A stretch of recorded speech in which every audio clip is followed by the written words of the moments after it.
countless mouth-watering meals with savings beyond low prices, like digital coupons worth over $600.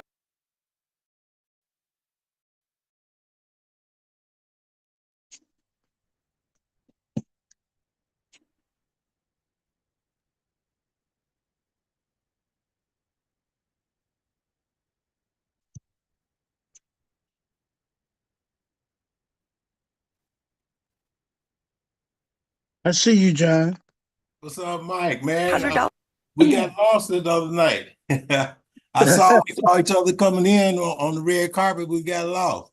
Yeah, I know, man. There was so much going on. We kind of crisscrossed each other. Right, right. I wanted to sit down and talk to you, but again, it was so many people, and I was having such a good time, man. Trying to Yeah, man. We both had a great time. Everybody loving us, man. absolutely. Thank you. Go on mute for now. Giving us those flowers. Yeah, yeah. Wow. I see you, Everybody John. go on mute, please. What's up, Mike, man? $100. Okay. We got lost the other night. I saw we saw each other coming in on the red carpet. We got Go on mute, lost. please. Yeah, I know, man. There was so much going on. We kind of crisscrossed each other. Right, right. I wanted to sit down and talk to you, but again, it was so many people, and I was having such a good time, man. Trying Yeah, man. We both had a great time. Everybody loving us, man. absolutely. Thank you. Go on mute for now. Giving us those flowers. Yeah, yeah. Wow. I see you, Everybody John. go on mute, please. What's up, Mike, man? $100. Okay. We got lost the other night. I saw we saw each other coming in on the red carpet. We got Go on mute, lost. please. Yeah, I know, man. There was so much going on. We kind of crisscrossed each other. Right, right. I wanted to sit down and talk.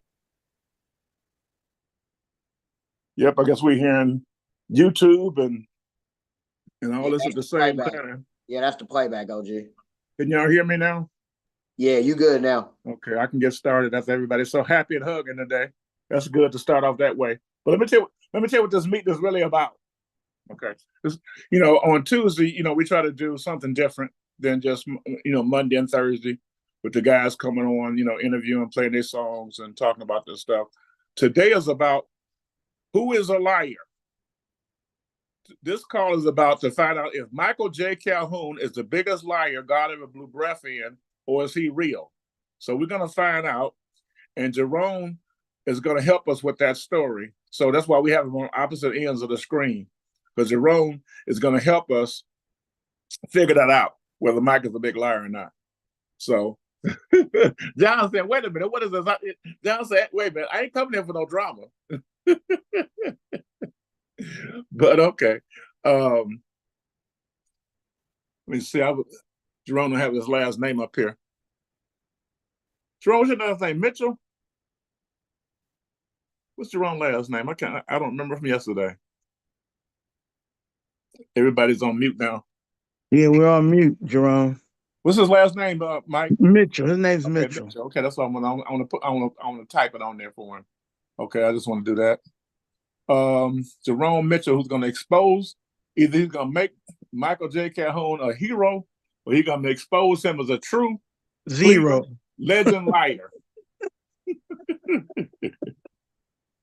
Hero or zero? Thank you. A hero or a big zero, a huge zero, almost a 50-year zero or a 50-year hero. Okay. Anyway, welcome, Jerome. Jerome is from Cleveland, but he's been all over the country and stuff. What the meeting is really about is we're going to discuss a little Cleveland history as we've done before, but also there was a controversy at one point on Clubhouse. I went into this big room, had a lot of people in there. It was a big interview. Matter of fact, I invited Julio's wife to this meeting at the time. I think this is while Julio was still living. And I invited her to the meeting, and she came in and stuff. And I was telling her, that there was going to be some interviews and who's invited or whatever.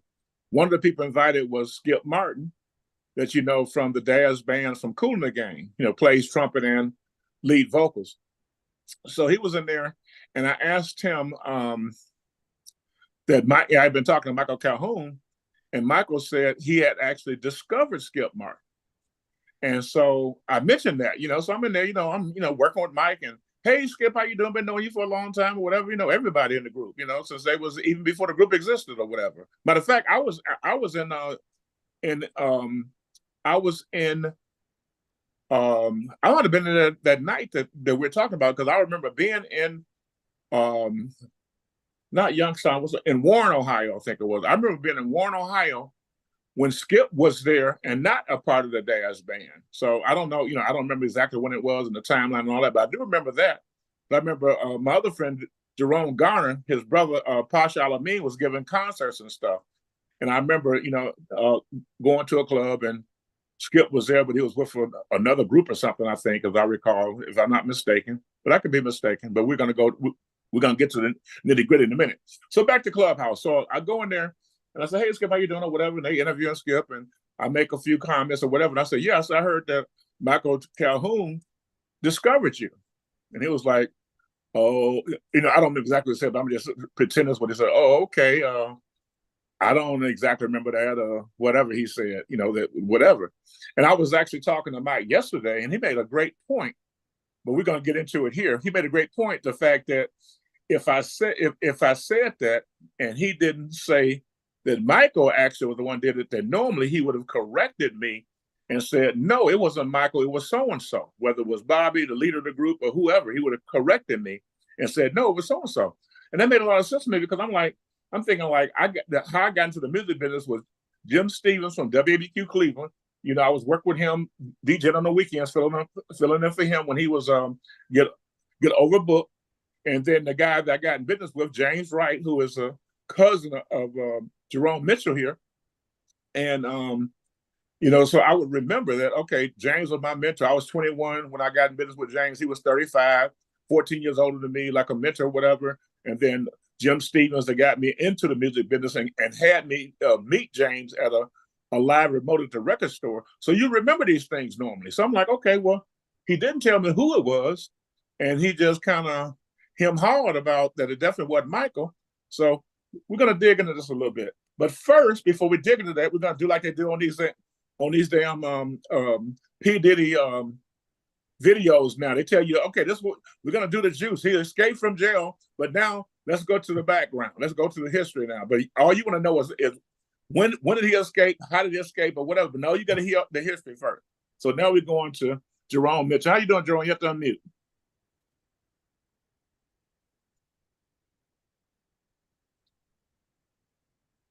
Come on, Jerome. You learned yesterday. The little thing cover the microphone. If you're on a phone or a laptop, it's a little microphone, the bottom left. They'll say mute, unmute, or whatever.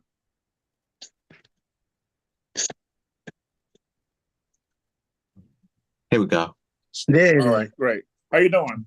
I'm doing pretty good today. Tell us a little bit about you, as far as your history in Cleveland. How did you start in music, and why did you even get into music? Well, my parents, my father was a gospel singer, a quartet singer in the 50s. So I heard that Fender guitar when they recorded in 57 as a baby. So that Fender guitar stuck with me. So growing up on the street called Arthur, I lived on the street where there was a lot of entertainers. So music was like the thing to do. So I navigated to the guitar, and around the corner from my house was Eddie Backus Sr. So I started hanging out with Eddie Backus Sr. kids. And just being around Eddie Backus, I wanted to be a guitar player. So I wanted to be in a funk band at the age of 9. So me and one of my other friends, we got together and we just horned in on our instruments and trying to be successful, trying to be, we want to make it.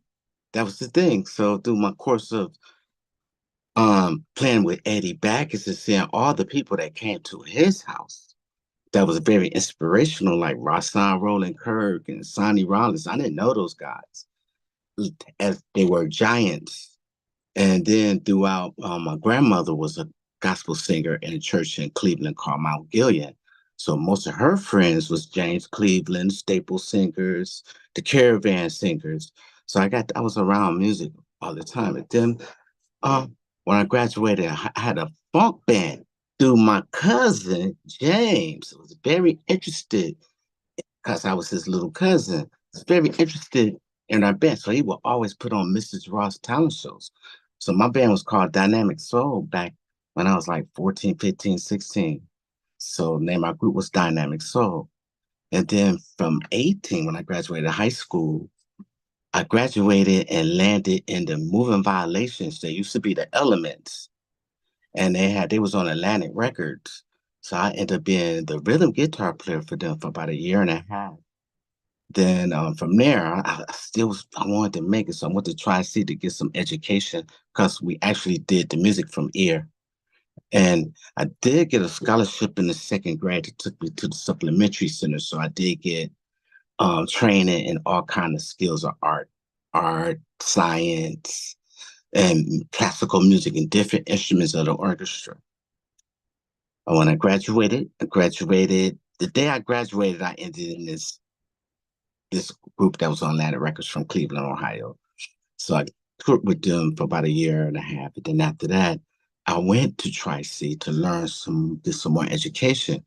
And through that education, I ran into one of my cousins, knew Mike Calhoun, and had a band called Bell Telephone. And when I saw that was the awesomest thing I ever seen in my life, to see this band with horns and the guitar player playing the horn lines, and he was fast and it was electrifying. So I was surprised that my cousin knew him, so we started hanging out with him. So he tricked my mind. He gave me some food to think about, Mike Calhoun. Mike Calhoun says, well, there's two things to look at this, Roman. You could be one of the baddest guitar players in Cleveland, or you could be a guitar player that writes songs. That's where the money's at. And I was like, okay, I know that I'm not going to be the baddest guitar player because it's going to always be somebody better than me and better than him. So start hanging out with Calhoun and learning the art of trying to write songs. So Calhoun was trying to get a deal. But this before Kingsman Dance even got their deal. He was working with this guy named Tony Camillo. And we would pick Calhoun up every day. Me and Reggie would pick Calhoun up. My mother go to work. Boom, we had got Calhoun in my mom's house. And we out of there before she get home, But there's a backstory on that, though. But Calhoun was good to me and my mother because he was dreaming like we were dreaming. And we was talking about making it. And it was some record company producers calling my mom's house. We didn't have cell phones. So Tony Camillo used to call my house asking for Calhoun. So I don't know how that deal, as I remember, something was clicking, but then all of a sudden, 20th Century came in. We was like, yeah. Okay, so we was demoing songs I was demoing Reggie. Then I put a band together called Nucleus. Me and Reggie demoed your first songs on the first album and other songs before the Dance Band got their deal. Calhoun went to California. We tried to follow him. We went to California too, but he went on a deal. We went on just a chance. But we came back and Calhoun came back. I had another band of guys, and he wanted to try that band out again on couple of his songs because he liked the selection of guys that I got. So we demoed that. So my band was writing songs as well, but that was the thing, write songs. Kids with Dads had their first album. Got it. My cousin. This guy wasn't my cousin in the beginning. We had the same last name, but we ended up being cousins. But he was living in Youngstown. His name was Lamar Mitchell. He was living in Youngstown. He happened to move back to Cleveland. He was an organ player. So when he auditioned for my group, I'm like, an organ player? I mean, who's going to carry an organ around? We did. So we got him. Next thing you know, we played in Davis nightclub. So for us, that was great for us to play in Davis nightclub. From Davis nightclub, I moved to New Jersey on the strength that Cameo was going to produce. Cameo was interested in my group to produce our material, But when we got to New Jersey, Tommy Jenkins and them, it didn't turn out that way. But I decided to stay in New Jersey. So when I stayed in New Jersey, the first producer I met was M2 Mac. through the courtesy of his musicians. Kirk Jones, who sung with Aura, he was the lead singer. They come to see this brand new band out of Cleveland in New Jersey. So I met Ray Jackson, Kirk Jones. So Ray Jackson introduced us to M2 That was the first producer I got introduced to. Then after that, Bernie Worrell was interested in our band. But Bernie and Worrell was only interested in me and my cousin. So I did a ride with Bernie Worrell for a long time and living in Plainfield, moved to Plainfield. So moving to Plainfield, I was in the heart of Funkadelic land. So I was friends with Bernie. So Bernie's friends, I'm their little brother. So I got to play with Eddie Hazel. I got to play with Bonnie Pointer. I got to record in Atlantic Records on it was a Nero documentary of this guy named John Spacely. He was a junkie, so they did a Nero documentary on him, and Bernie did one of the soundtracks to the movie. So I did that at Atlantic Records. Then from Atlantic Records, I ended up recording at House of Music, where I saw Skip. Because someone knowing Skip from being back in Cleveland. And just some years that went by, he got with Kool and the Gang. I was in the studio that Kool and the Gang always played, called House of Music in East Orange, New Jersey. I think that's where it's at was. And I would see Skip and Cameo. Kevin Kendricks was playing keyboards with the Daz Band. I knew them through Cajon. So when he was with Cameo, I ended up being on their tour bus with them. But through my whole history of playing the guitar, I was a session guitar player. I played with BT Express. I toured through Japan. I've been to Alaska. I've been to Paris. I've been to Milan, Italy. I've been to Alaska. I did world music with the Madagascar group. I was playing Madagascar music. And I was playing playing Israel music.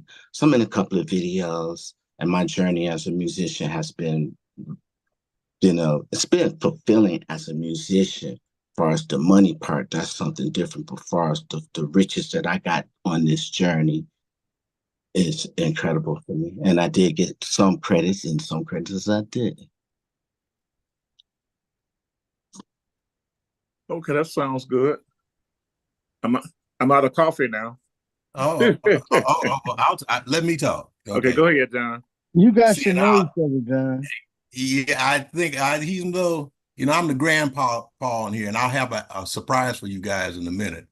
Okay. But let me go back, Mr. Mitchell, a little further than that. Okay. I'm sly, slick, and wicked. So I'm gonna start. I'm gonna start my journey from 1962. Okay. Okay. All right. And Eddie Backus and everybody that you're talking about, I mean, I knew on an intimate basis a little bit before you came on the set. Okay. So what happened was, I formed my group, and I'm gonna come all the way up through the Daz Band with you. Okay. So I started my group when I was 12 years old in 1972 at Elliott, Charles W. Elliott, and then we went to Kennedy. We were called the Tamlins. And we used to do Mrs. Ross's talent shows. Okay, and we're talking about in 1962. And I guess the other group that was really giving us problems other than OJ's was the Imperial Wonders. Okay. So they also had other bands at that time. You had that was recording. You had Don Gregory and the Montclairs, Harvey and the Phenomenals. This was in the mid '60s and everything. And so I graduated from John F. Kennedy High School. And when how we got our deal, because as we became from the Tamlas and we morphed into the Mod Squad, all right. Well, what happened was 4 guys. One was named Kenny Brown. One was named Sim London. One was named Ed Brown. The other one was named Carlos Martinez and Johnny Poindexter, who we just lost. That became the first version of the Bell telephone. Okay, that was the first version. They all went to Kennedy other than Carlos Martinez was a conga player who came out of New York City. Okay, and in fact, if you have the album Temptations Meet the Supremes with the green suits, you look in the orchestra, you see a guy with the red and black congas. That's Carlos, because he also got with the Average White Band. Okay, so they went to New York, and they ran into an A&R guy at Paramount Records, and they told him about us, and about there's a group in Cleveland you need to check out, to shorten it, called Sly, Slick, and Wicked. And the A&R guy flew in and they signed us to Paramount. They only had two black acts. They had us and the Pointer Sisters. So if you play our first recording, Stay My Love, and the flip side was Shirley, other than the horn player, that's the first version of the Bell Telephone. Okay. So then what happened was that after our single came out and we started going on tour, Kenny Brown ended up going with Gladys Knight. All right. He became director of Gladys Knight. So Ken comes the entrance of Bobby and Michael, because Ed Brown stopped playing. Sim London also went to Suspenders, along with Joe Jackson, God bless his soul, who we just lost. And here comes the other version with Michael and Bobby Harris.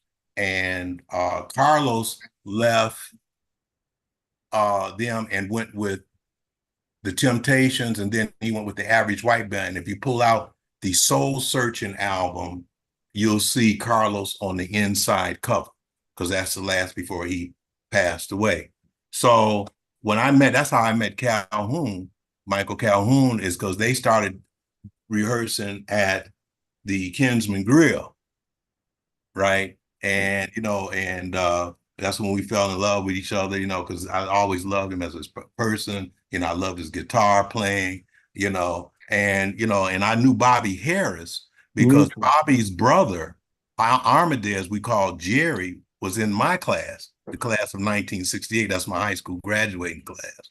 So so the other greats out of Cleveland guitar players was, Russell Evans. Okay, Mike qualified as, you had Russell Evans, you had Eddie Sykes, who also was playing with Eddie Backus.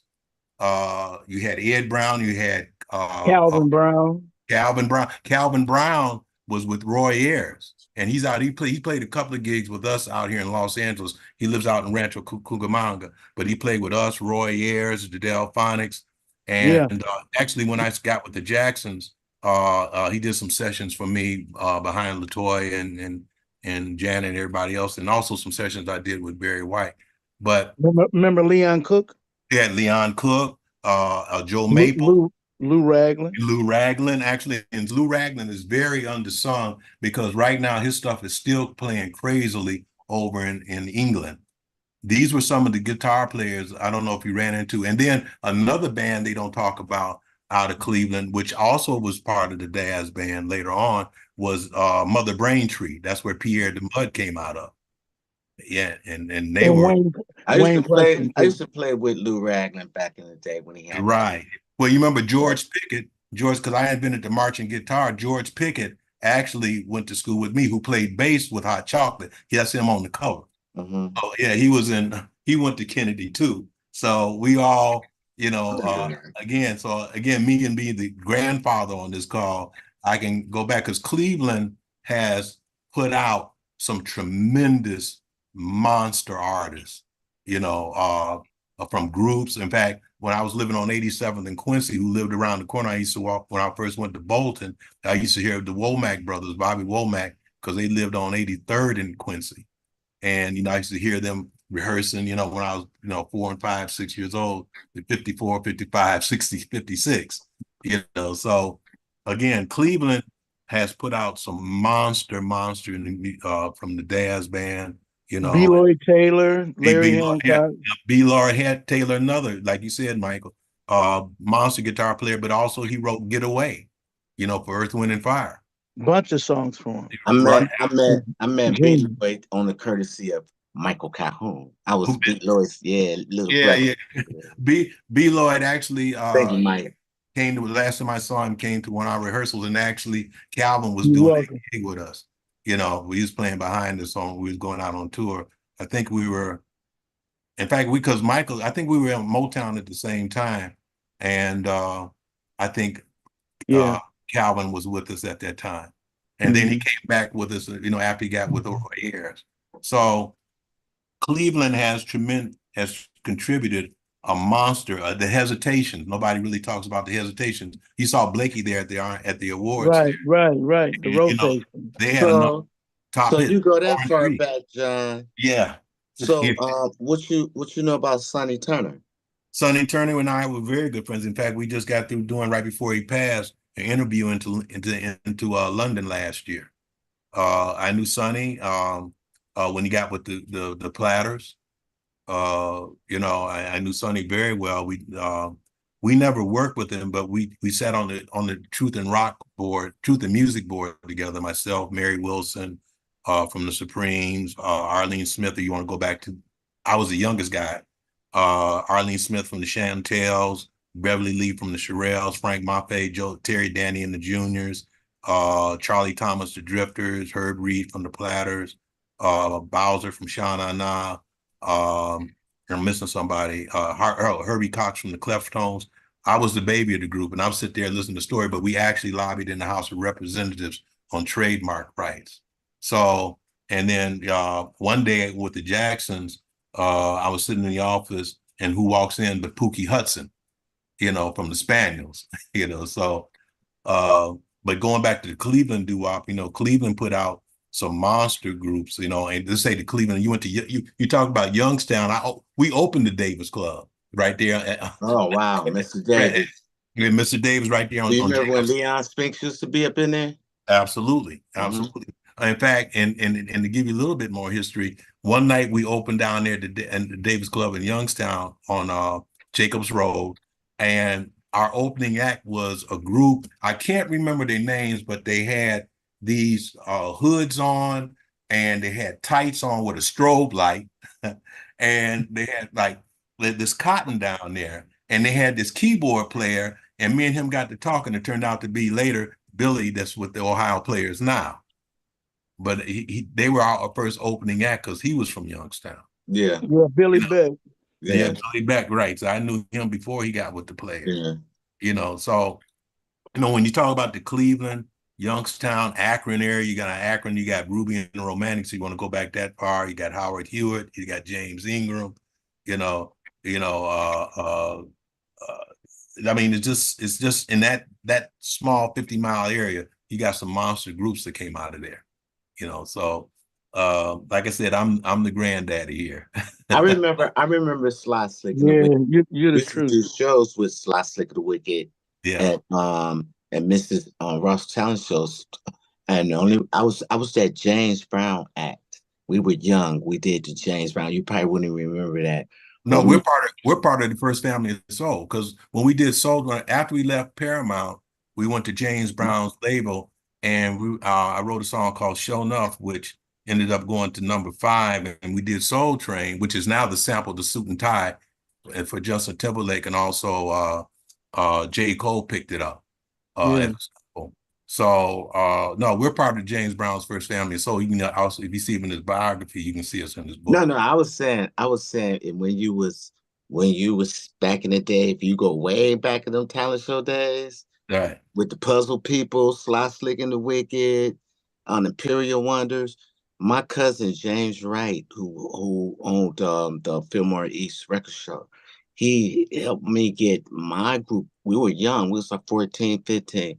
He helped my group go in there. We were a James Brown act. We had two horns, which was John Hill, who ended up being the music director for Harold Melvin and the Blue Notes. You remember Mr. Freeze and Ice Cube? Yeah, we used to battle. We used to battle Mr. Freeze. Yeah, I know. Icicle. And then also you brought up too, right? Okay. Moving Like Violation, who was the Elements first. Yeah, they were the Elements. Right. I was And wait a minute.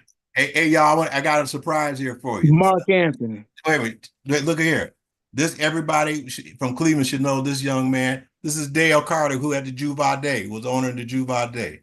Oh my goodness, Lord. How you guys doing? Dale Carter. Yeah, we got our record deal right out of there, out of Juva Day. Yep. I And when we did was too young to Kinsman Daz. Oh, Kinsman Daz. Yeah. Yeah, remember we got our first. We was Telephone, but then we went out to LA, changed our name. But we Yes. did our last gig before we flew out to LA to do our album right at your club, man. Yeah. This Calhoun, remember me, Dale? This Calhoun. Yeah, turn the light on. Can't see. Wait a minute. Mike Calhoun. Right there. Yeah, that's right there. Yeah. He was at the awards, but you probably miss each other. Yeah, you was at the. Yeah. Wow. Yeah, It's been a man. while. It's been a while. It's been a while. I man. remember that club, but I was too young to get in there. Yeah. But as long as you came as a gentleman, I let him in. Yeah. I think my group might have played there. You look good. It was young. Thanks, man. My You're group welcome, might have man. played there one time. What was the name of your group? The name of my group at that time was called Nucleus. Nucleus, huh? Yeah, No. we was, and then we moved to New Jersey. By the time I could get in your club. Yeah. Yes, I know. Yeah, Dale. Yeah, man. That's Yeah. crazy. Oh yeah. We had it going on. Big Kermit on here. He just hiding. Oh, what Kermit? Kermit hiding. He does superstar making. He hiding. Wait a minute, Kermit, the one that got the club. There he is. Club, Yeah. club in it. There he is, right there. Oh, wait a minute. Yeah, right there. What was the name of his group? The club, the record store. The record store. Yeah. Wait a minute, the record store. I remember his face. On Kinsman. Fillmore East Records. Oh yeah. Let me blow it up for you. Wow, So you see yeah. Down. there you Hey, Dale, I remember for a week or a month or however long you were called Deja Vu. And then they called you and said, y'all got to change your name because there's another club across town. And you switched the letters around. You said, shit, I'm going to keep these letters. And you just turned the letters. You just turned the letters around. Yeah. It was Deja Vu. It was That's Deja country Vu. style. That's country style. At first. And the guy sent me a lawsuit that I was Yep. See, I'm telling you, I know. You remember that? Wow. I remember that, man. We used to talk. Yeah, we used to talk. Yeah. And I switched him around. It's made it, Juve. That's ingenious. Yeah, that's called black excellence. Excellence. Black ingenuity. Some of the white folks call it nigger rig, but you just took it and flipped the letters around. Ain't changed no letters. No, ain't got a whole new. Ain't nowhere other place in the world called Juva Day. What is a Juva Day? Yeah, Deja Vu backwards. That's right. We done this before. We did this before. Oh yeah. Sarah House was Harris backwards. Yes, it was. Right. Yeah, it was. And and that might be what I thought about too, Yeah, Black Cats in Cleveland did. That was an Alabama thing. I thought about too, because I remember Harris was backwards. That might have inspired me. Lynn Rocks was Cornell backwards. Yeah, this Cleveland was your town. Oh man, I'm telling you, I can tell you a lot of stuff, man. You out here somewhere, huh? No, he in Cleveland. Oh, you ain't still in Cleveland.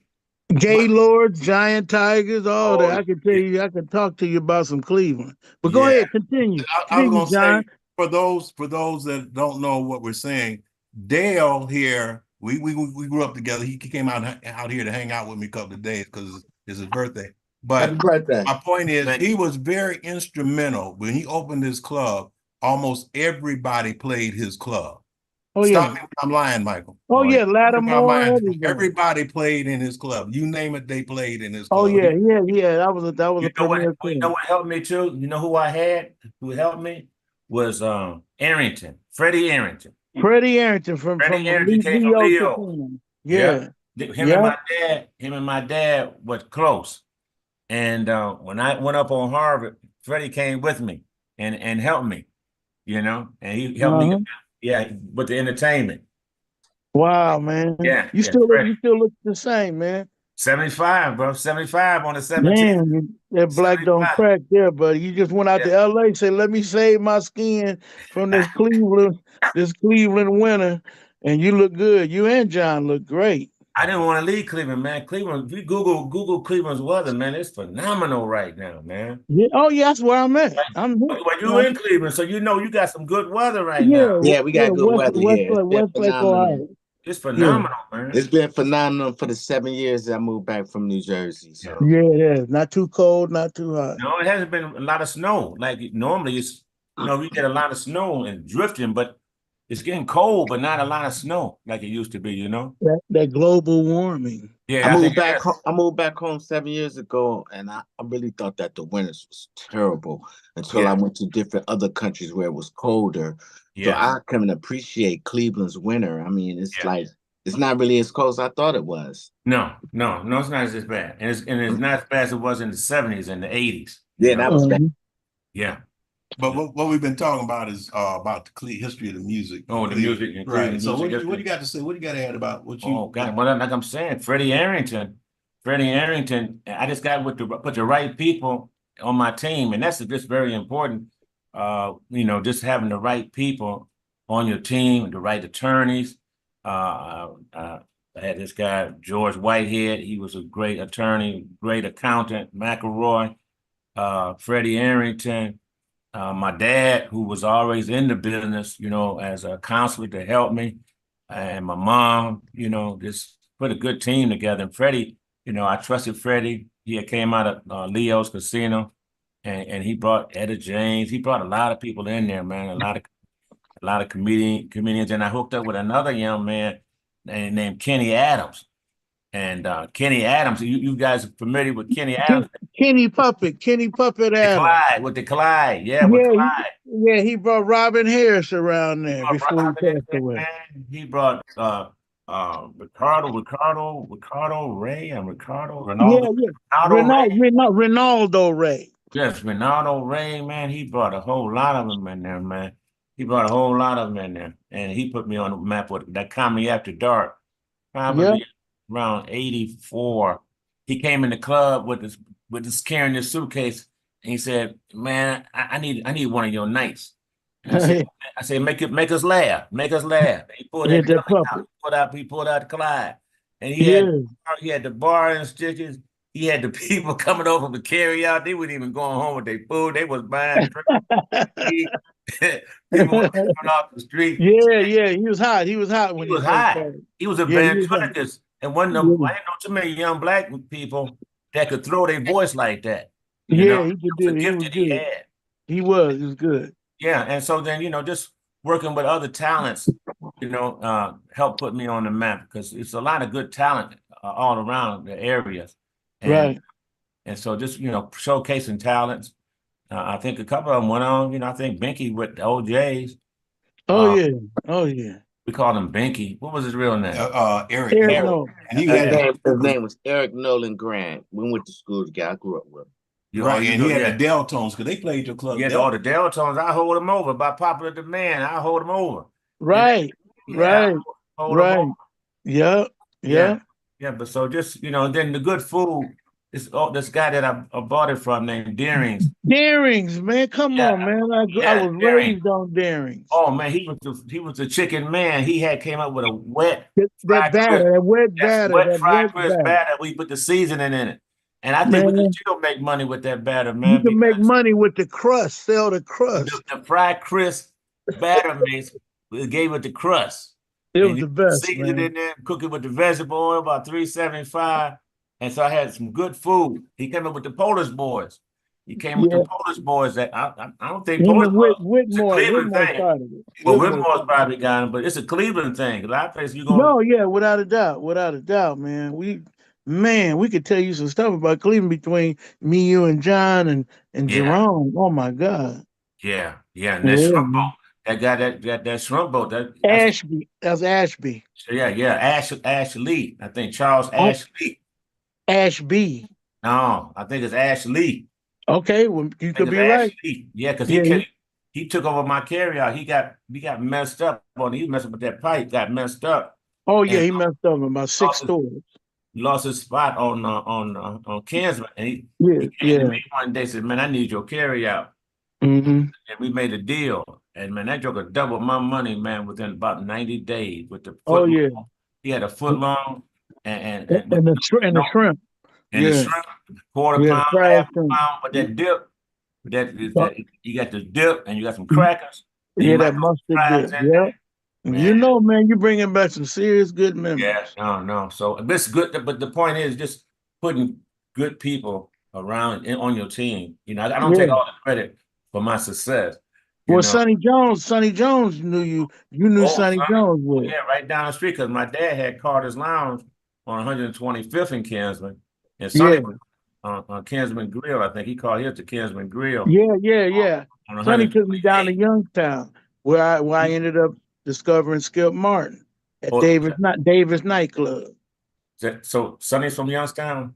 No, he took me down there Oh, to he took you down to Youngstown. Youngstown. Yeah, he took me But down there. where's Sonny from? Sonny from was he from Sonny Cleveland? from Cleveland. Sonny from Went to school in Cleveland. William Jones. William I John. think John Hay. I think he went to John school. Hay. Him, Bob, and Ray Calabrese all went to the Oh, same high school. yeah. Yeah. But just surround yourself, man, with the right talent and good people. You know, and good entertainment too. Because again, everybody played yeah.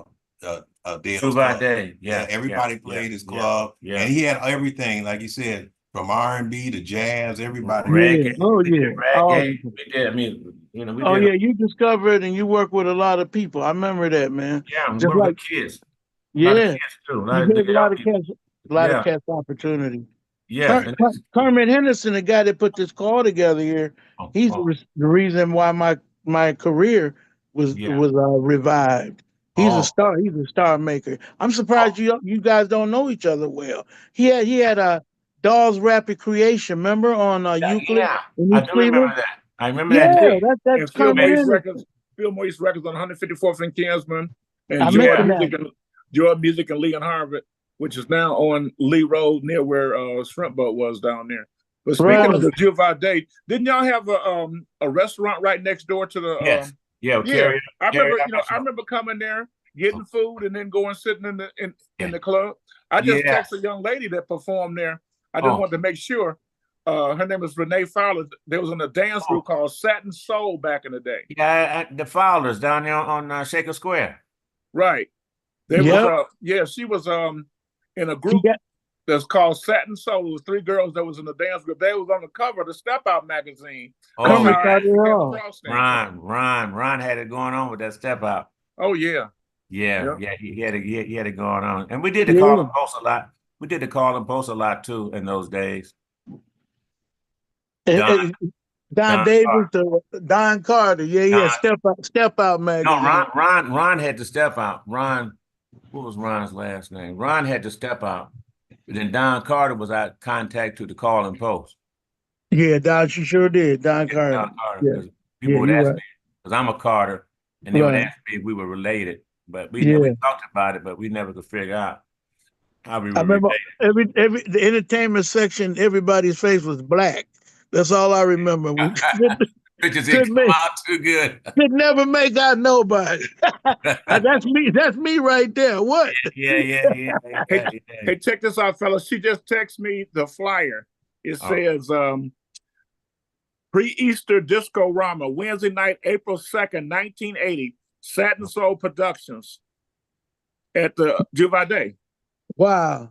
Wednesday night, April 2nd, 1980, Satin Soul Productions at the Juvade. Can you post I send it to y'all. I forward it to y'all. Okay. You used to come down to the Native Sun too to check out the jam sessions on Thursday. Me and Flowers, Jimmy Flowers. Jimmy Flowers. Jimmy Flowers and me and Flowers, the sons, we still communicate now to this day. Yeah, man. Yeah. My father and Jimmy Flowers, they were cool. They started, man. I know his family. Yeah, these guys were doing money exchange before it was even popular, man. Right. Yeah, they were innovators. Yep, sure was, man. Back in Winston Willis days. Oh, and they didn't mind working together and telling each other their secrets and sharing with each other. It's kind of like a lost art. How we don't really, They don't do that no more. No. Don't seem like they work at one. Too much of competition. Everybody want to be. Everybody want to scam you, cross you. Yeah, I'm the best. I got more than you. You got more than me. But It's enough, but it was enough. It was enough for For everybody. everybody. They would come to him. They go down to me. They go to Kinsman Grill. Yeah, I mean, the yeah, money. round robin. That's what we used to We call used it. to do it on a slow night. We had to run robin. You had to spend $50. Right. That was a good night. You got 10 people spending $50. That's 500. Then they got their friends coming. You got Yep. that night, so you can go buy you some beer tomorrow. You know. Oh yeah, yeah. Yeah. That was right. That's right. That's Yeah. right. Yeah. Well, you know what we used to like to do too is like you do a double gig, like you play Dale's plays, and then you go to the Robert Steakhouse to do the 3:30 and 5:30 Oh. show. Right down the street. Yep, Robert yeah. Steakhouse. Robert Steakhouse. Yeah. I remember Robert Steakhouse. It was, this had to, this one. It was upstairs. It was upstairs. Yeah. I used to play. I played a gig with the Fabulations backing up the Powder Puff Review, All Sissy Review. All Sissy Review. Yeah, Powder Puff Review. Yeah, John know who they are. I remember remember that. I remember you know, a that. lot of I people remember got that. hurt. A lot of people got hurt in that club. I went down there that night. Did I ever tell y'all that They story? got in the fight. Yeah, no. What happened was They because thought they they were all female impersonators, and I had came home, and and I went up there that night because I had heard about them. Okay, and so I'm standing in the back, and this one female impersonator, he was dancing like this here, right? And so he got a guy up out of the front row and sat him on the seat and sat him on his lap. Oh, right? He, doing all this. Let me stay with me now. He doing all this and he doing all that, right? All of a sudden, he did like this on his shirt, and the guy jumped up, knocked him down, and ran. Because you remember the steps was down this. Oh yeah, it was upstairs. Yeah, it was upstairs. Right. And the state, you run downstairs, the steps was on the side, right? And everybody was laughing and wondering why he ran. Well, come to find out, he reached down into his bra and pulled out a 6-foot long boa constrictor, snake. Oh man! Right? Yeah. And so he started doing this with the snake, dancing with the snake, but the snake flew out of his hands, and it was just like pop-up toast. When that snake went up, everybody's head went up, and when it came down, everybody jumped up and they tried to down them steps. And the ambulance was pulling people all out the steps. They got hurt. Yeah, bottleneck. That bottleneck. Robert Steakhouse. Absolutely. Yeah. Let me go back to something like Jerome, like I say, his cousin, James Wright, that owned Phil Me's Records. I became his partner when I was 21, and James was 35 back in 1975. Oh boy. So that's how I know, that's how Jerome and I figured out how we know each other, is that I was in business with my cousin for 10 years. But you mentioned Winston Willis. I'll tell you an interesting story. I was the only person that they let pass out flyers in their parking lot. If you remember, they used to have guys in the parking lot with machine guns. Oh yeah, Brave New World. And they wouldn't allow nobody in the parking lot. I was the only person they allowed in the parking lot to put flyers on the car. And also I worked at Vales on the Circle with Don and Velma Scott. I was DJing there. I would do the 10 to 2. Yeah. And sometimes I do the 2 to 6. And Earl of Pearl was kind of like a little bit of a mentor of mine at Vales, and he ended up going to California and working for Warner Brothers Records for a long time. If y'all remember Earl of Pearl, I don't remember him. the DJ. I remember you said somebody mentioned Jimmy Stevens earlier. I mean on WABQ. Yeah, Jimmy Stevens is the one that got me in the music business. Jimmy Stevens is the one got from WABQ. He's the one that took me over to James Wright's store when he had his first store on Lakeview and Tuscarora, over near Superior in Lakeview area. Yeah. Over near Route 2. And for those on the call that don't know about Cleveland, the original rapping DJ Mike Payne came out of Cleveland. He was rapping? Yeah, absolutely. WABQ, absolutely. Yeah, I remember Mike Payne. He had a TV show for a while. Had a little TV show on with Mike Payne. Him and Leon Isaac. Yeah. Yep. Sure What about Marco Spoonfield? Huh? Marco Spoonfield. Oh yeah, Marco Spoon. Yeah. Oh my God, you mean from Marco Spoon? I met Marco when he was in high school. He and Mike Gage actually were like interns for me when I was DJing and sometime between 73 and 75. and Marco and Mike Gage were seniors in high school. Marco ended up working at WGMO. Yeah, Mike Gage ended up working at WABQ. Yeah, Marco in turn went to Chicago and got big. Then he went to Houston and still got big. yeah. And you know, doing some big things or whatever. But part of that story is that we were given parties, team parties on the weekend at the host house out on Chagrin. I remember that. Friday night, team parties out there, and Mike Gage brought in the album one day. It was Hall and Oates with Sarah Smile album. It was, you know, the gray album cover, you know, with them on there, whatever, looking kind of odd. And we played that record for those kids, and the kids was like dancing on the record, like, damn, they relating to these guys or whatever. So anyway, so make a long story short, you know, I started distributing this stuff, you know, because I had, like, you know, our store, Fillmore East, but we also were selling to the other stores around. And so I actually, you know, we actually were responsible for breaking Sarah's Smile by Hall and Oates. But if you go check it out historically, they gave the credit to Wixie 1260, but actually WABQ played it first. Jim Stevens and G. Kelly Jones and the people at WABQ played it first. But of course, Wixie 1260 at the time got credit for it. But that was something that was, you know, kind of thing as far as Cleveland. Also, the label that had what's that boy name? I can't think of his name, but the big guy that sold millions of records was he was signed to a label in Cleveland that was in the Agora building. Not in the Agora building. You had agency recording studio. No, I'm talking about the record label that had all of us recorded up here. Bobby Womack, Edwin Starr. No, this is a rock guy that sold like 2 million records or something back in the day. Somebody rock. White boy, huh? Yeah, solo rock guy. You ain't talking about Eric Carmen, are you? No, not talking about Eric Carmen. Well, I know Maureen McGovern did the morning after up there. Yeah, Arnie Rosenberg. I'm gonna tell you who it is in a second. Y'all go ahead. Yeah. But see, a lot of people on this call, like for example, Cleveland had the first Don Cornelius through a guy named Ken Hawkins. What out of that? Ken Hawkins had the first was the first African American to have a show, a variety show like that with those acts, and that was in 1962, way before Don Cornelius. Yeah.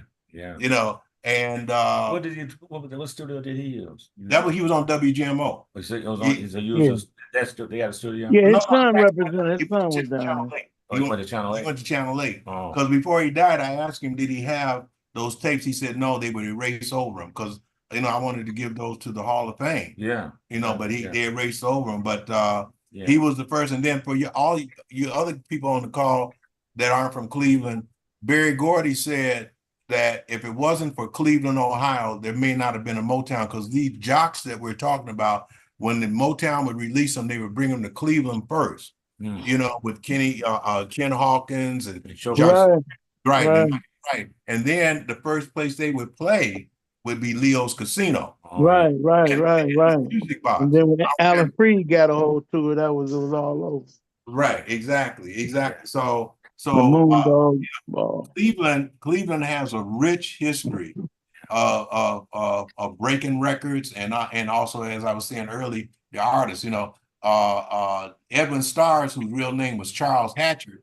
He was with the Future Tones band, who was the backup band at Leo's Casino. And one of the last gig that this person played was at Leo's Casino was Otis Redding.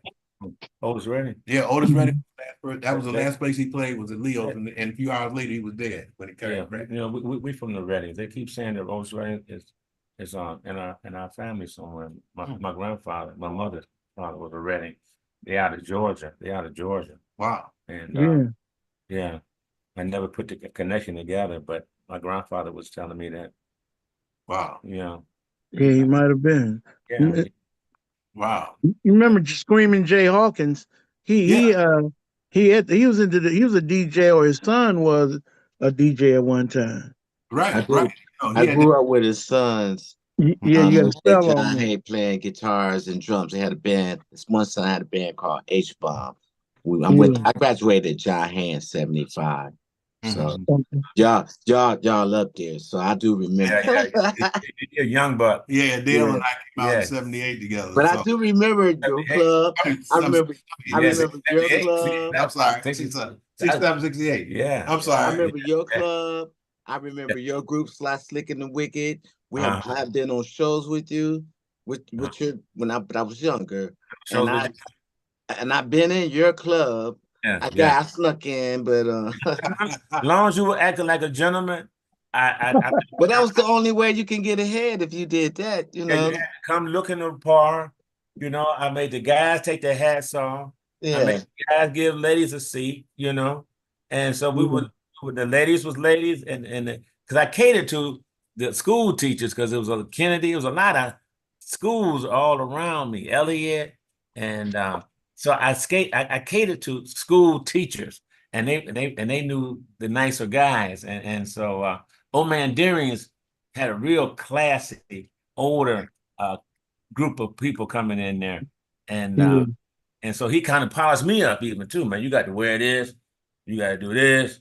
Cats was gentlemen. They, just like at Robert State, not Lancer. A Oh lot of yeah, pimps used to hang out. What about And the Derby, Mr. Derby, man? oh Brown yeah, Derby. Mr. Derby. But Who the was it? thing about the thing about it, cats had class back then. But That you was had 1970 something Fleet BC. Slaughter came from a country club. The owner, Fleet Slaughter, he worked in a country club with all the rich white folks, and so he knew all the But etiquette and the class, and he was he had the Lancers at first. Fleet But you Slaughter, was one of the last when you left. It was still 70s or 80s BC. You remember BC? BC, which is Before crack. before crack. It was a whole nother ball game. The pimps couldn't even keep the hoes no more when the crack came out. It was all over. It ended the whole game. Remember Prospect? That was the start. That was the stroll. We used to call it the stroll. Off too, before the girls. Yeah, on Prospect. Carnegie down at the Lancers. Carnegie. No, what's that joint that was down at the bottom?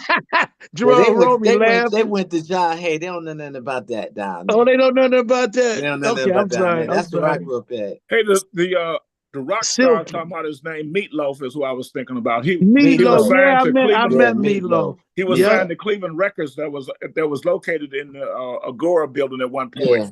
Steve Meatloaf. Popovich. Yeah. Yeah. Steve Popovich signed him Cleveland International Records. Yeah, We did our he and I actually was in a music video together. yeah. Yeah. Yeah, we took yeah. In, He got in signed when we got 2000 and signed. 2001, 2002. He and I was in a video together. Yeah, that's awesome. But Yeah, he I just also passed away. don't talk about Sweet City Epic. When we signed with Sweet City Epic, Yeah, they had Wild Cherry. Wild Cherry, they had us, Wild Cherry, the James Gang, and Yeah. they have There was a lot of deals going out in Cleveland. I Oh missed yeah, that there's a part. lot of it. Carl Maduri, he just passed away. That's what I hear. I He had to owned all leave that. Cleveland to get a deal. But yeah, in well, your time, it was a lot of deals. Yeah, we were. You was a Y'all- part of all that, Roman. You remember all that was going down. Remember the Brotherhood review? yeah, Cougars see here, Lounge? Jim Stevens from WBQ was friends with the Maduris. He used to take me to their office all the time up there on Chagrin, near on the other side of 271 on the left side. He would take me up there all the time, right? and to get the passes to the concerts and all that stuff. Because Belka, the Maduri, it was Belka Maduri, when they did a lot of the shows. right? Mhm.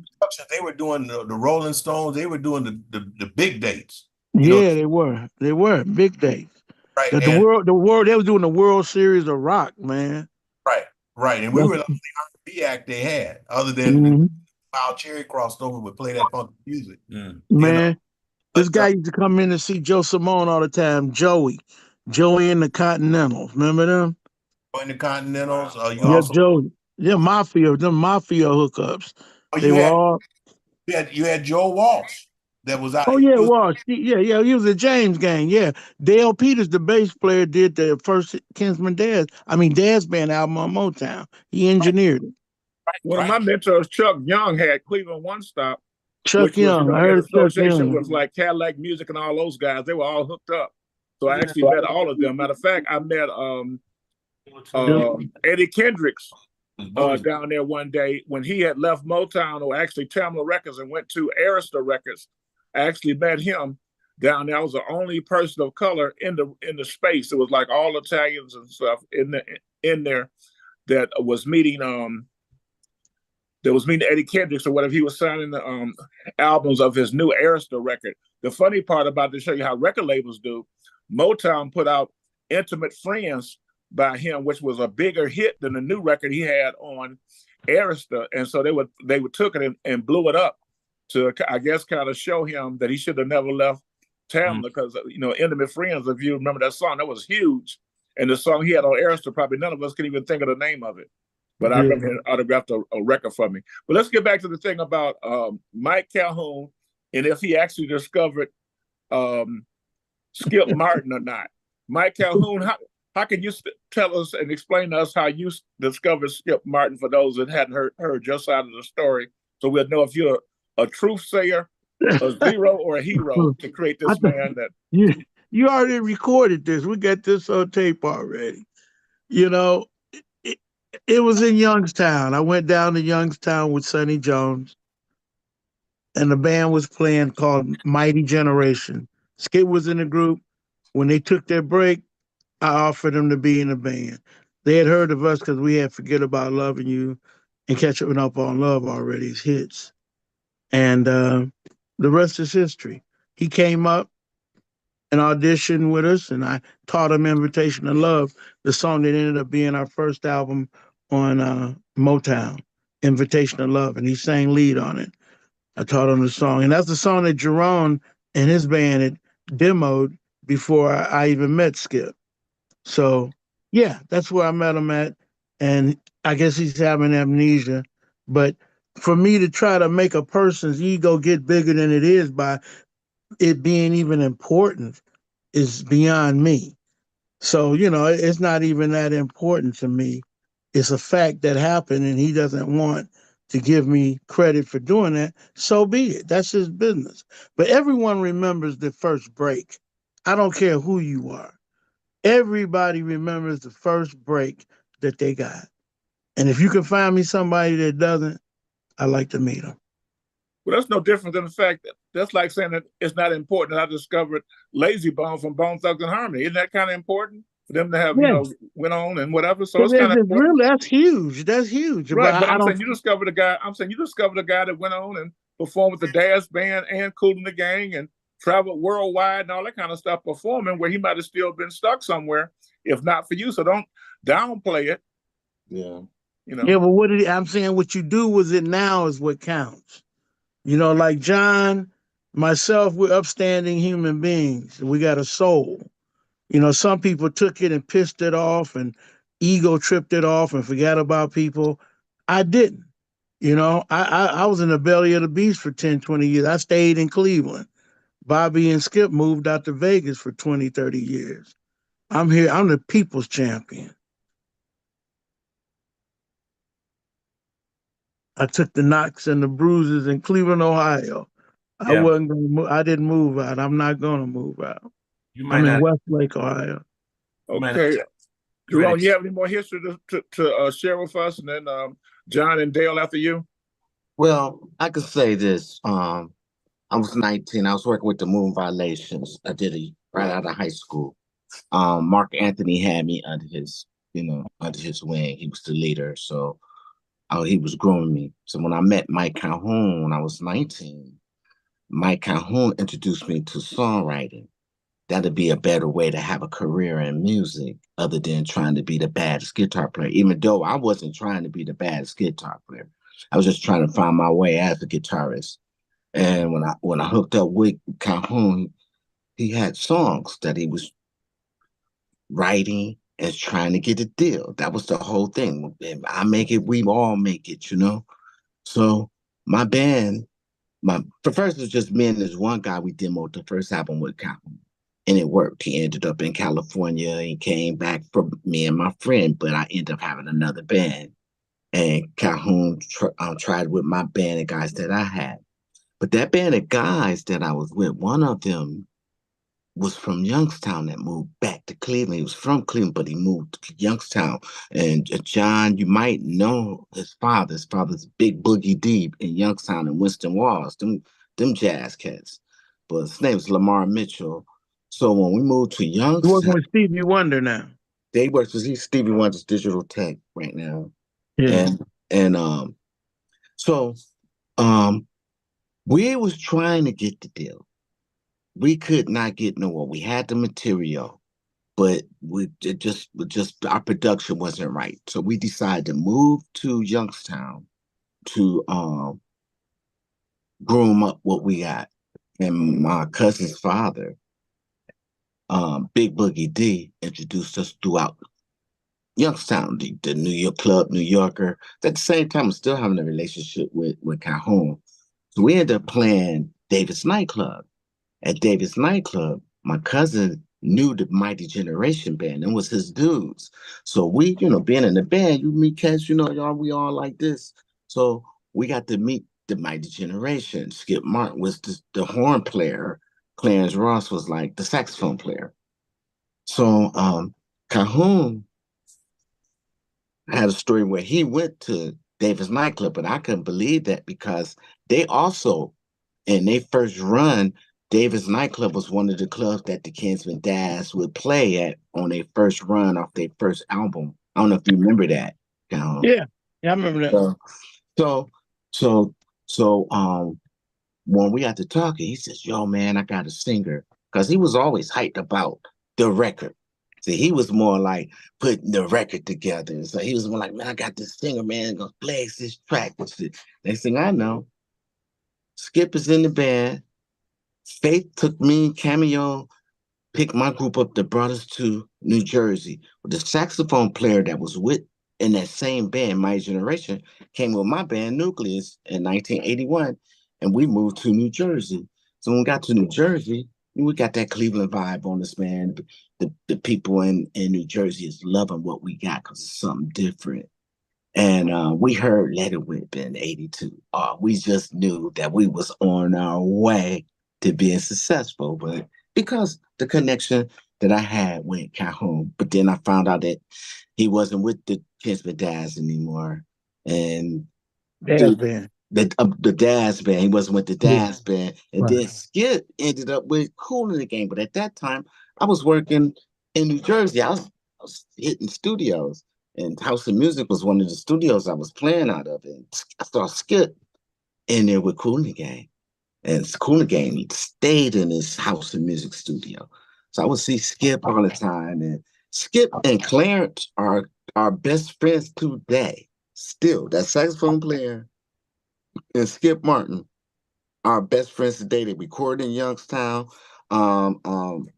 Kermit, when you went to Warren, the reason why they was probably really going to Warren because it was a studio in Warren called Wayne King Studio that everybody was going to record in Wayne King Studio.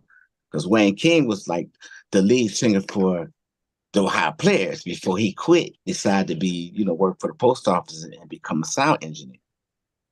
So my history with Youngstown, my generation, and my group Nucleus, that's how I know Skip was with My Generation. Matter of fact, my cousin's cousin was playing the bass. His name was Billy something. The cousins, I kind of remember some of their names, but if I was, my cousin's on tour right now. My cousin's on tour right now with Stevie Wonder, so I wouldn't interrupt him. But that's how we know it. How Skip came into the picture because it was a big thing that he got him from this group, My Generation, out of Youngstown. We were there. So to see Skip, and I could see Skip jumping with the Kinsman Dads band because they already had 2 records, Carry On and Catching Up on Love or something like that, right? Yeah, Forget About Loving You. Yeah, it was Forget an About honor, Loving man. You. Yeah, I introduced myself to him. He's a nice guy. We've always had a good vibe together, and I wish him nothing but the best in his career. And that's all I can say about it. I know what happened, and like I said, I feel honored to have discovered such a talent, and I'm just glad that he's branching out and doing his thing. And I wish him nothing but the best. Thank you, Mike. John, you have You and Dale have anything to add before we get out of here tonight? Well, you know, I don't worry about other people giving me credit, you know. We do what we do, and you know, we blessed. We are Yeah. blessed. Right now, people, a lot of those people we talking about, they no longer even around. And Nope. you know, so God has seen what we have tried to do, and that was our purpose. So that was our purpose at that time. And so you might not get blessed from that individual. And I do things for people, and they might not be the ones that bless me or even give it back to me, but I get blessed in other ways, you know. And so, you know, I don't try to do things to get a blessing or try to do things, you know. Amen to that, bro. Heck, you know, you come to me and I put my hands on your shoulder and you look me in the eye, and what can I do? You know, maybe I can't do all of that, but I can do part of this for you. Yeah, And be the team player. yeah, so I know that's our purpose, is to try to help each other, and Yeah.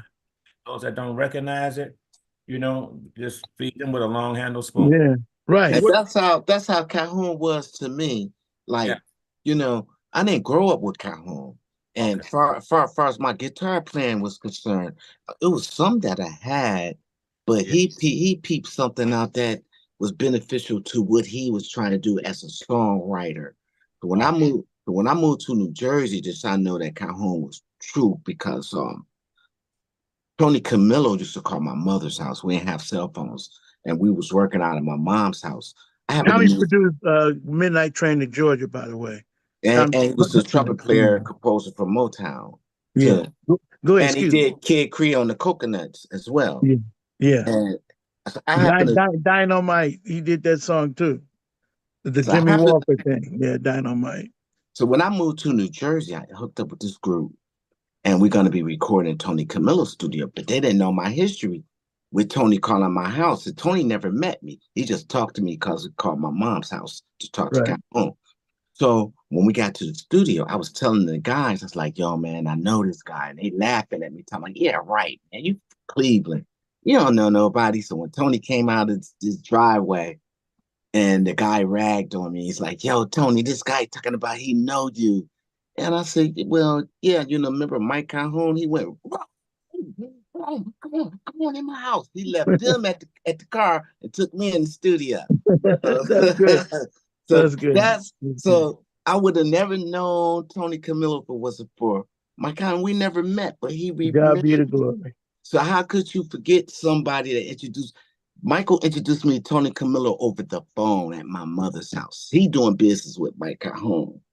But when I get to Jersey some years later, and these guys ragging on me, and I'll tell him where he know me from. I said, Mike Calhoun. I didn't even say my name. He said, and just was overjoyed Well, with the to fact that God we be the got to glory, meet. man. God has blessed me for giving out and doing for people. It may not come back to you right away, but I'm a happy man, and God's been great to me. Survived a heart I attack can in tell you another 2010. story in New Jersey. Okay, when I got living in New Jersey, I used to went to the balloon festival, and I met some white people that became friends from working and stuff. So my girlfriend was telling me I can't wear my hat like this because we're going over these white people house. Oh yeah. So she kept taking my hat and doing it like this.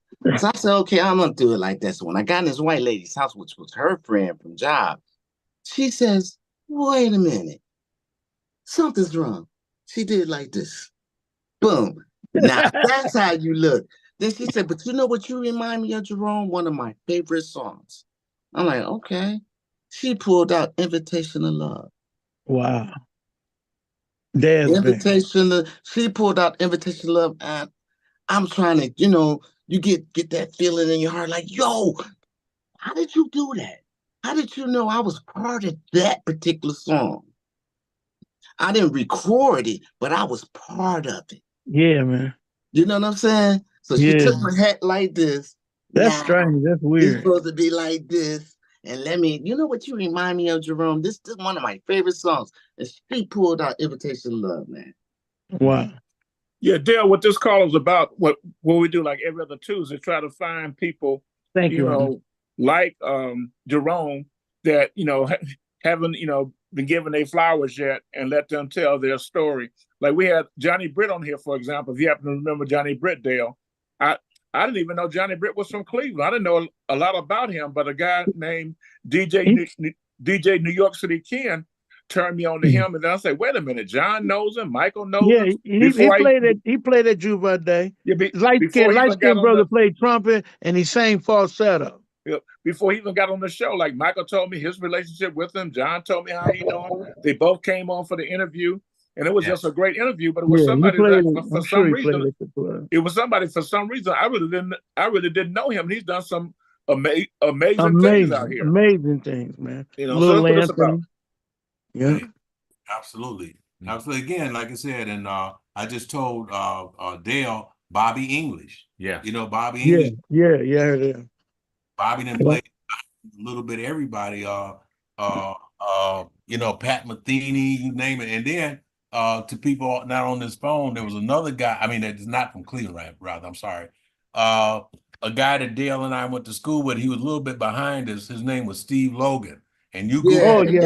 Steve. That was one of my best friends, man, ever. He was so bad that they have a bass named after him in England. Dave Sanborn. He played with him. Yeah, right. I didn't know they had a bass named after him. I used to go see Steve when I moved to New awesome. Jersey. I'll go buy it. I'll find New York is like the next step over. So I met Steve Logan. Logan at home. I knew it was Billy Logan, his family, his mother, brother, and Moose, and Raymond. So when I moved to New Jersey, Raymond Howard. I seen Steve, and Steve remembered me because I was hanging out with Mike Calhoun. But he was big when I got to New Jersey then. But he remembered who I was. But at that time, I was playing with Bernie Worrell. So I was playing in the Village. So that's how I got to see Steve a lot, playing in the Village. I was going to see who was before he started playing with Mike. With Mike Calhoun. Wiley was playing with us and Ray Howard, and then he got with Mike and them, and then Ricky's brother, Ricky Speed.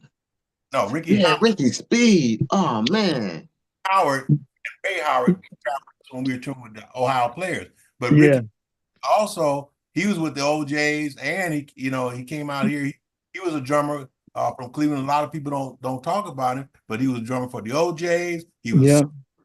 He played on some of our I think he was on one of the tunes on our Motown album. Yeah. About Kenny. Kenny Brown. My mentor was Richard Shan. I don't know if he ever played there around you, Dale, but Richard Shan, and he had a group called Complexes. Right, but then now before Richard got the group Complexes, I'm gonna tell you who Richard was. The keyboard player at Leo's Casino behind OJ was Richard Shan on keyboards, Jerry Baxter, albino Jerry Baxter, David Johnson on bass. And that was the best section I ever heard in my life. Yeah. That's bad. Boots on organ. Boots. Right. Yeah, absolutely. And Bobby Duke's on organ. Was it? That was no. It was a guy named Boots. Bobby Dukes, he played too, but he played more piano. But there was a guy named Boots. He used to play with a guy named Jimmy Landers from Cleveland. Yeah, Jimmy Landers Trio. Yeah. I have Jimmy Bigfoot from Alabama. Right. Alabama Bigfoot. Now let me test your memory. Who was the lead singer with the Jimmy Landers trio? David People. Larry J. David People. He was the first singer with the new Bell Telephone when we took it over from them other guys, from Ed Brown and them. Yeah, he shake him up. Yeah. Oh, he was a showstopper. Yeah. Drove that blue Mercedes. Yeah. Yep. He used to run around just crazy, fast, wild. He's dead too, huh? Yeah, he passed away. Well, he burned out quick. Yeah, he was a fast one, man. Yeah, I remember. He was my guy. I like him. Hibachi Lounge with Juan Neal Ballard. Oh, with Juan Neal Ballard. Yeah. and he managed Mother Braintree. Yeah, That Pierre the Mud came out of. yeah. Yep. He did one show, J. David Peoples, with us at Sarah House, and we ain't seen him no more. He did one show, and it was good. I don't know if he didn't like the money or whatever, but he didn't come back. Who was that? David People. Oh, David Peoples, yeah.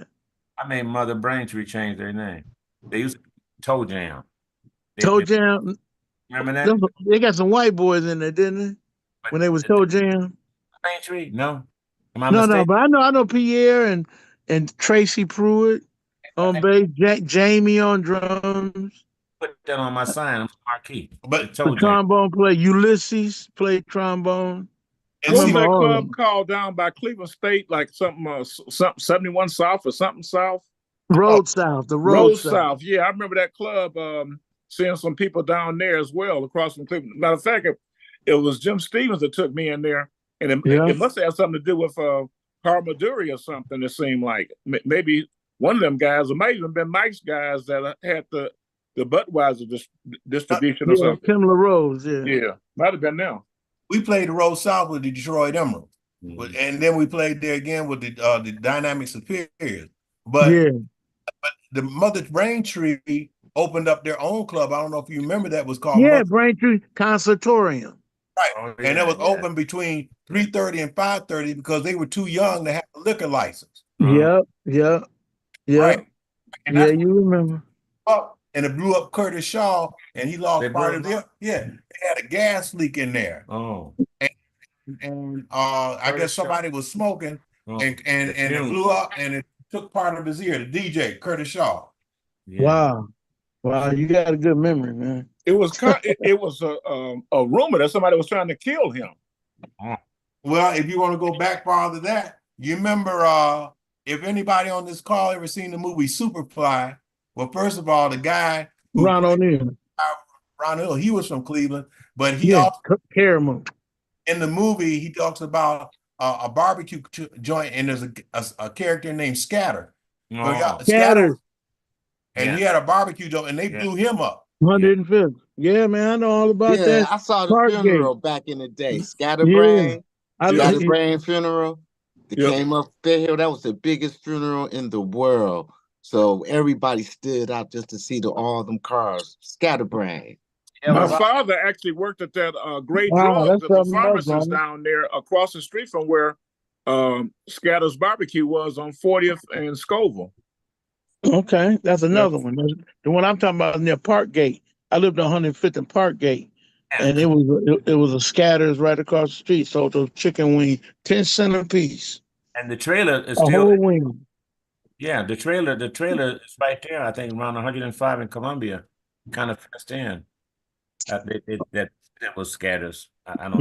Yeah, I remember a whole wing for 10 cents. I was selling three whole wings for $1. I don't remember the 10 cents. $1. I said, do you what I said?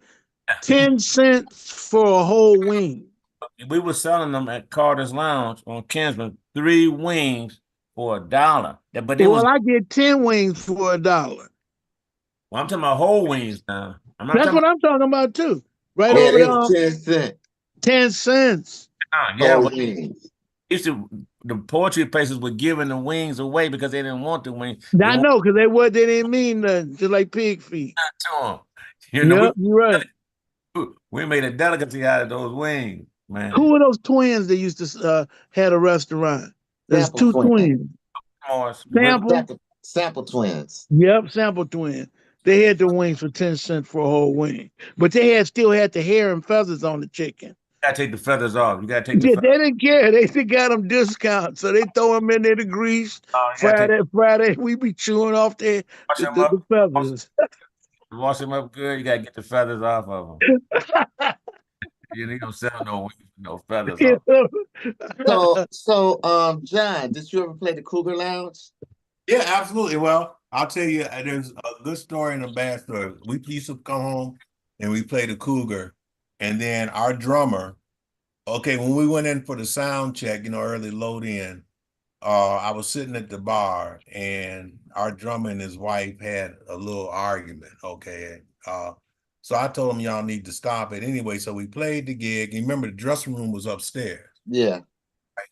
And so our drummer, I was coming down the steps and he stopped me. He said, "Man, John, take a drink with me." I said, "Man, Ronnie, I don't drink that stuff, man." He said, "Man, take my drink, take a drink, maybe be my last." I said, "Oh man, get out of here, man." So I went back, I forgot something. I went back up in the dressing room. All of a sudden I heard someone go, pow, pow, pow, pow, pow. His wife shot him right there in the parking lot. Wow. Killed him. Wow, that's crazy. He knew he was gonna die. She said she was gonna kill him at when we was loading in. Why she want to kill him? Because what happened was when we got back off the road, he had just bought a brand new Pontiac Le Mans. Okay. And he told her don't drive it. And when we got back, she had wrecked it and they got into a tip. Oh shit.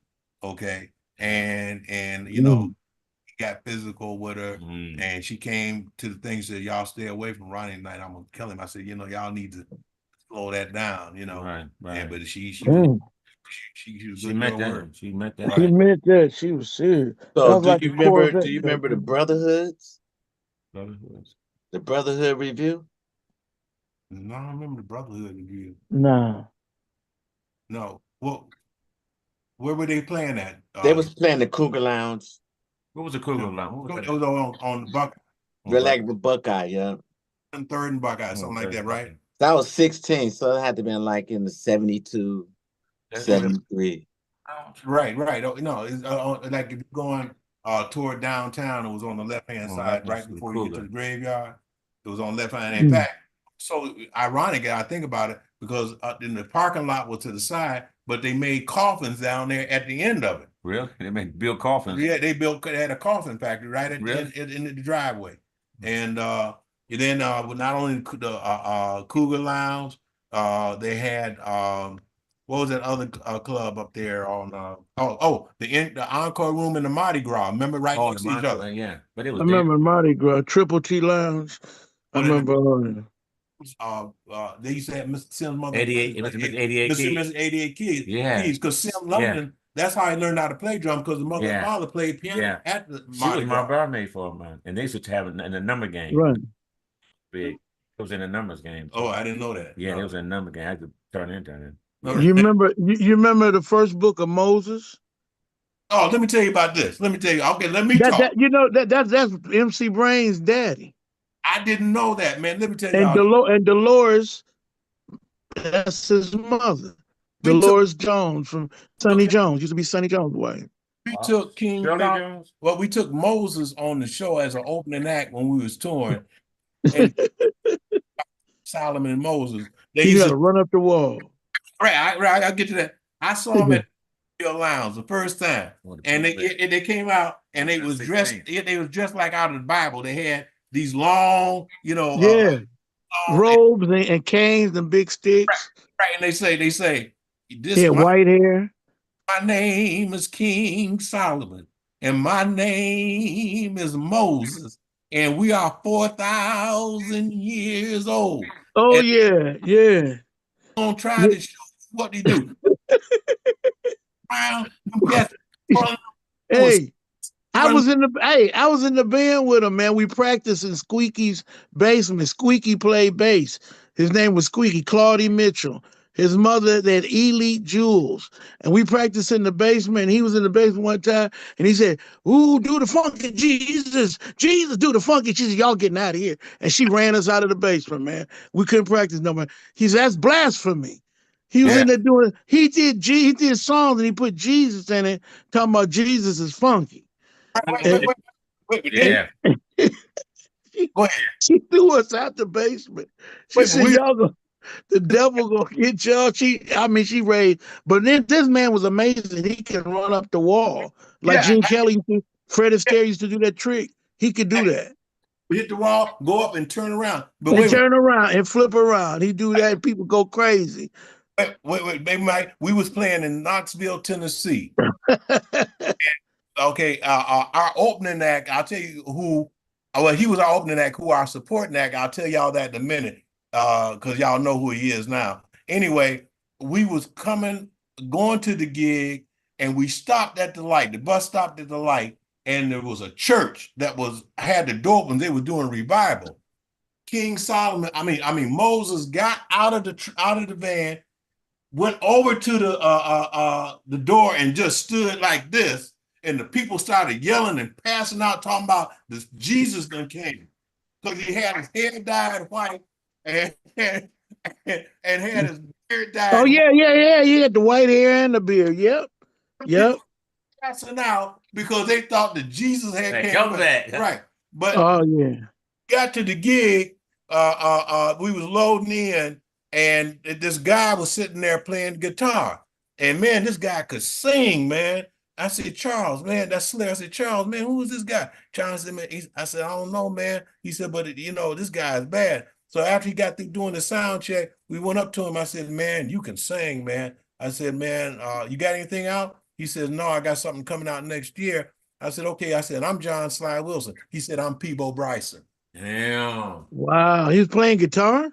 Yeah, Yeah. Peebo Bryson plays guitar. I didn't know that. See, Yeah, how y'all he's a taught me I guitar learned player. something today. I learned something I never knew. Yeah, he's a guitar player and he can play too. Wow. And he like you, Calhoun. He do arrangements, with the chords and Oh We my, actually I'm honored. we actually interviewed Peebo Bryson and Felicia D. A64 that's on this call. He knew her mother or grandmother and talked about it on the call when we interviewed him. Oh my goodness. I That's guess something else. I think he must have lived in Greenville, South Carolina, or something, or Yeah. from there, or something That's like that. amazing. And he had a little conversation with Felicia about he remembered her family. See what I mean? What a small world, big fish in a small pond. Yeah. Yep. Uh-huh.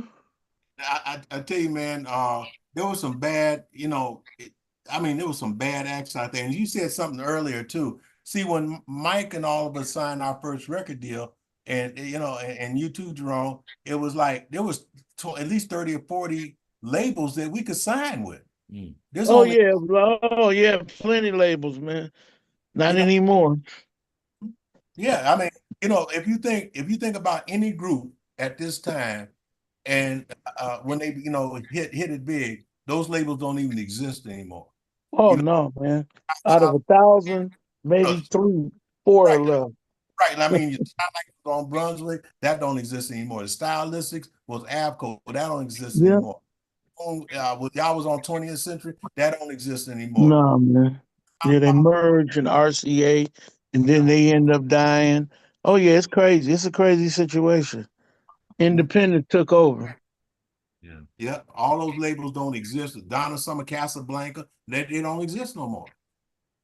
The way they sell wax, the way they sell cassettes, the way they sold 8-track, the way they sold CDs. Kermit knows it was all in the format. The formats changed. The game changed. You have blockbuster videos, and they ain't got that no more because you don't need to do that. You can just turn the TV on and rent it right from the TV. Yeah. Ain't no blockbuster. Sam Goodies, all that. That's gone. I'm gonna play a 2-minute video for y'all right quick. Hold on. A second here. I want y'all to check something out. Mike and I talked about this one at the time it came out. I want this, and it's somebody we talked about already earlier. Entertainment as a dancer with the group Satin Soul. In the early 80s, she got her first break in music video with Lisa and Colt Jam featuring Full Force. Later, she established Fashion by Fowler in 1988, founded by her and her sister Tracy Fowler.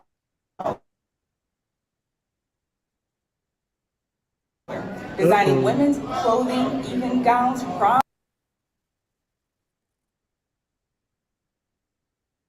dresses, shoes, and costume jewelry. She then met Gerald Levert, who used her designs for his background singers and celebrity friends, including Barry White, KYM, Whitley, and more. Her fashions have been featured in many publications and television. We're honored to present our Best Fashion Designer 1988 to Renee Fowler. I don't believe she's here tonight, so we're gonna have someone accept the award on her behalf, but still give it up for her, because you know what?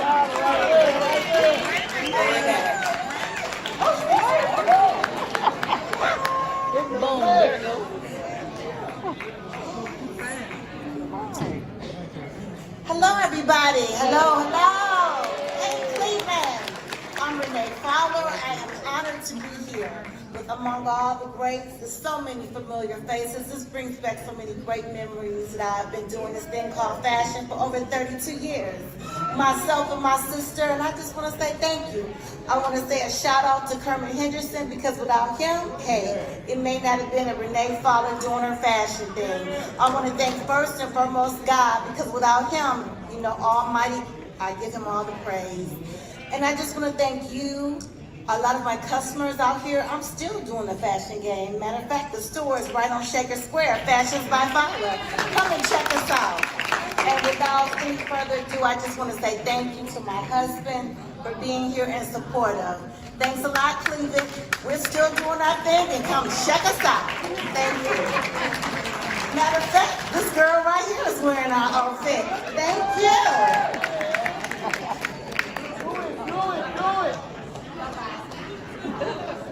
Yeah, just want to reason why I showed that, because we were talking about people getting their credit or whatever, and here goes somebody getting an award. I'm not even there, and Mike She Calhoun made thanks a God. She comment to thanks me. you before God. He made a comment like, "Man, she mentioned your name before she mentioned God," But she said without me, and I actually discovered her when they were on the cover of the Step Out magazine when they were 15, when they were 15, and they had just did something, I think then at the Juvi Day or something, or on that circuit or whatever, as far as dance. And I told them, I said, y'all too young to be on here or whatever. Then I started working with them, and then Renee eventually worked in my store. Then I got her in that Lisa and Cult Jam video, where she played Lisa's best friend in that Lost in Emotions video. And she was in the video just as much as Lisa. So she, got from that. Then she started making clothes for a lot of famous people. Of course, Gerald Levert, Freddie Jackson, Barry White, different people like that. And and she's still in business now. And the reason I mentioned her, because not only was I mentoring her and the other girls, Lisa worked at my store for a while too, was that she was a good listener. And I'm gonna share this with you, that when she was 18, I was telling her, I'm like, you can't be going to these clubs all the time. And, being 18 and whatever, and, you want to go out with your friends. I say, because I got her into modeling with Cleo Modeling. If y'all remember Leroy Creighton, his father had Creighton Sausage, and Leroy had a Cleo Modeling Company. So I got her with Cleo, and I was like, and she really didn't understand it. And she said, that she didn't understand why it didn't make sense for her to go out on the weekends with her friends. I said, well, you do these fashion shows, and people paying like $25 back then. Of course, nowadays it'll be a minimum of like $50, even at a regular local fashion show. People are paying this money to see you, but if they can see you every weekend at a club, then there's no thing to see you at the fashion show, because they see you all the time dressed up at the club. So anyway, make a long story short, Gilbert, they had Gilbert's Fashion. If y'all remember Gilbert, they had Gilbert's Fashion in Cleveland. Yeah, Furrier. Yeah, he had a fashion show. He had an event, and Renee went to the event, and he had her stand up and say, I want to recognize Renee Fowler, because she doesn't go out that much. And she said it took her, this was like 30 years after I told her that. She said 30 years later, she finally understood why I didn't want her to go out every weekend and party, because when she went to Gilbert's thing, and he made such a big thing about her being there, it made her understand why sometimes you have to make yourself a little bit more, exclusive than just, being visible all the time somewhere. Right. Yeah. Right. So I just wanted to share that. Yeah. That's good. You taught her good, man. She respects you too. Remembers all that. Shoot that Renee Fowler promotion there, did she promote hers? Who was promoting that? That was Dennis Cash doing the R&B. Greatest R&B legends. I remember Dennis Cash. He was there. Yeah, I remember Dennis Cash. Cash was there? Yeah, he was there. Yeah, I remember Dennis Cash doing a lot of stuff with Dennis Cash.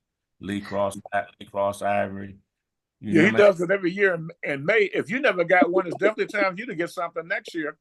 He usually have them in May. He gave me a living legend thing last year, 2023, but he had it again this year in May. I would take it. He's making up a list now of who he's going to represent or present awards to next year.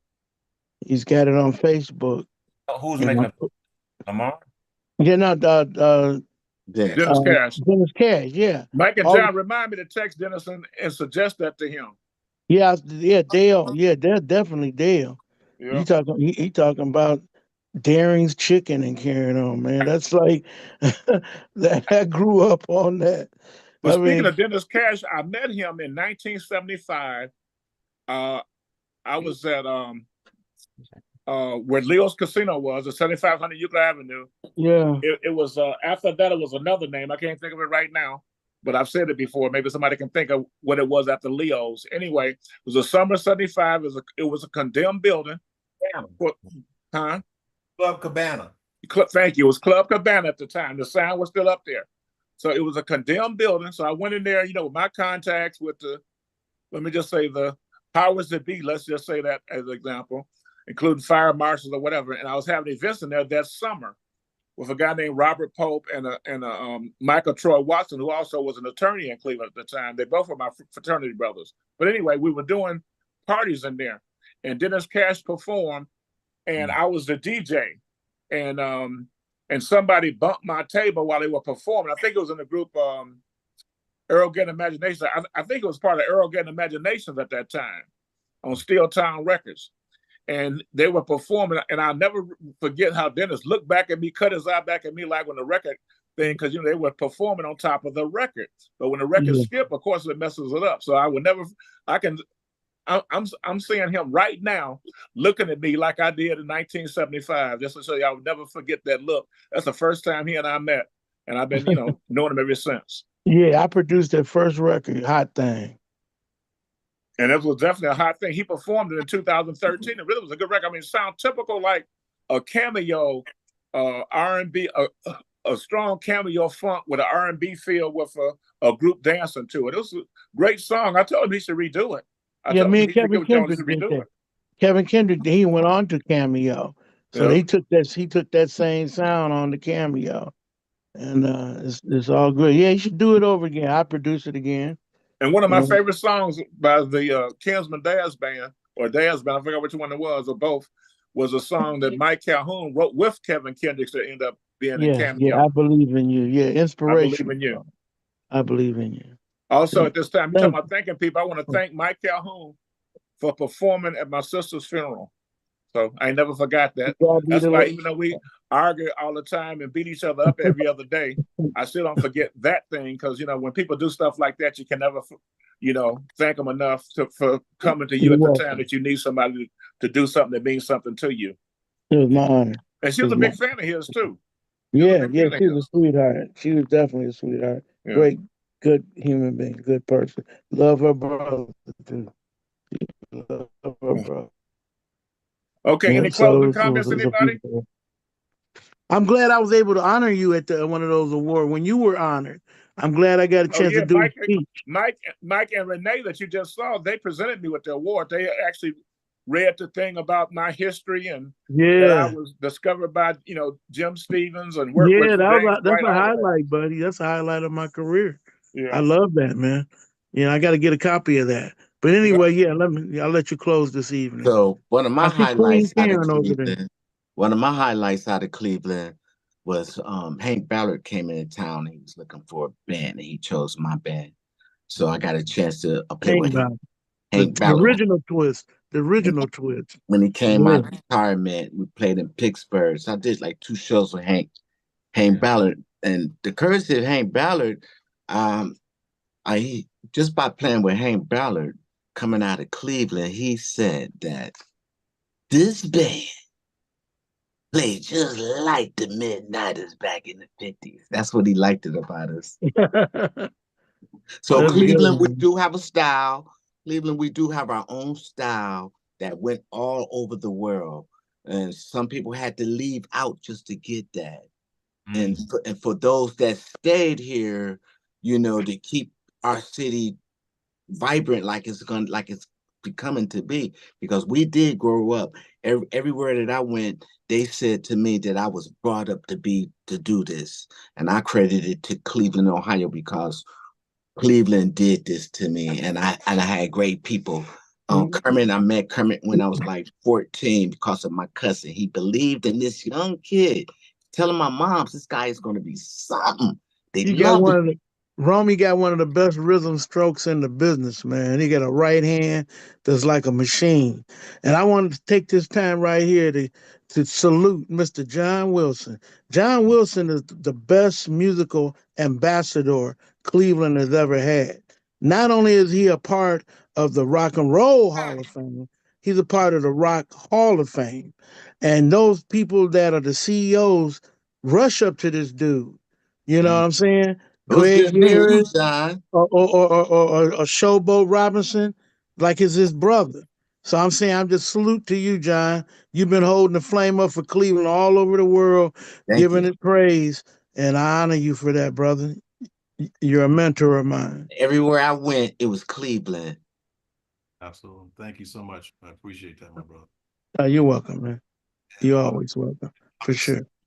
Any last comments, John? Yeah, I want to say to the other people on this call, you know, all I ask is don't forget Mike and Jerome and all the other ones that we're standing on the shoulders, that because there was a price paid for this music. You know, we studied hard.